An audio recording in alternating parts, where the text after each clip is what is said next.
чи юу гэрэл хийх ёстой бэ? Чи Бурхны ажлыг гэрчилж чадах үгүй юу? Бурхны гэрчлэл болон илрэл болж чадах үгүй юу? Бурхнаараа шиглүүлэхэд тохирох үгүй юу?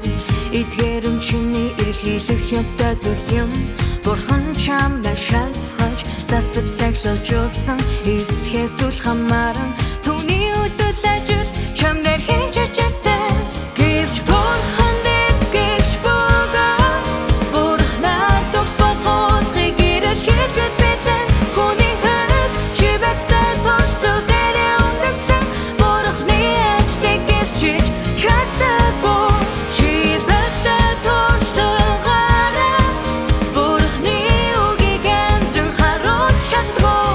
Чи байттай туршлагаараа дамжуулан бусдыг хангаж бүхэл амьдралаа зарлагдан Бурхны ажил гэрчлэл хийж чаддаггүй.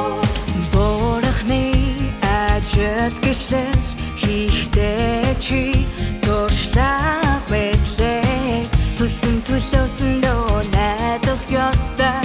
Ингэж байж л түүний санаа зарлахыг хангаж чаднаа. Хэрв чи түүний нэрийг цаашлаад түүний ажлыг гэрчилж чаддаг, түүний шаарддаг түүний ардуудын дүр төрхийг амдран харуулж чаддаг бол чи Бурхны гэрчлэгч мөн. Чи Бурхан яаж гэрчлэл хийдэг вэ?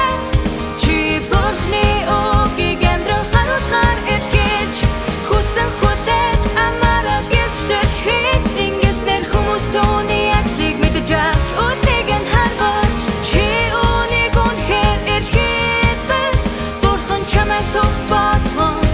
Чи зөвхөн Бурхнаар төгс болгож эцэстэн ёрогдхийн төлөө эрхэлдэг бол Бурханд итгэх хэдэлэн чин харах өнцөг зэрэг биш бай. Чи Бурхны үйл хэргийг гадаад амьдрал дээр хэрхэн харж чам санаа зарлахаа ишдэг хүйтэн түүнийг хэрхэн сэтгэл хангалуун байлгахыг эрхэлэх ёстой. Түүний гайхалтай байдал мэргэн ухааныг хэрхэн гэрчлэх учиртай. Тэр чамайг сахилж олж застгийг хэрхэн гэрчлэхийг эрхэлэх ёстой. Энэ бүхэн нь одоо чиний тунгаан бодож байх ёстой зүйл юм. Бурхныг хайрдаг зүр сэтгэл чинь гагцгүй төгс болгосныхаа дараа Бурхантай хамт алдрыг олж авч чадахын төлөө юм бол энэ нь бас л хангалтгүй. Бурхны шаардлагад нийцэж чадахгүй. Чи байттай байдлаар